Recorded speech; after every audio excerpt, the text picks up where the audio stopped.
So we can line that up. Just wiggle this around, make sure those are sitting in there. I don't want to cross thread it. Start all 4 of them before I go tighten them all down. Just kind of wiggle it until it finds its place. Okay, good. So we'll tighten this evenly. I'm going to close the door. Let's see what I need to do. Okay, you got a little bit of a gap on the right side there.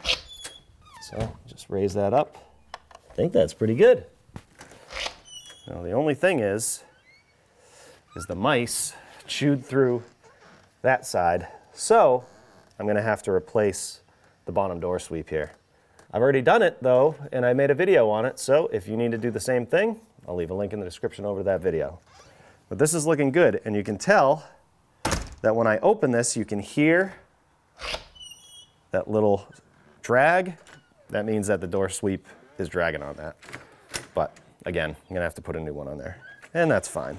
So the last thing I would recommend doing is to take some caulking and caulk this in right here. I would use silicone, and then if you got this perfectly where you want it, you can caulk this in too. You could always cut it and adjust this, or it might even adjust with the silicone. But one thing you need to know about silicone when you're doing it is you can't paint it, so just be careful of that.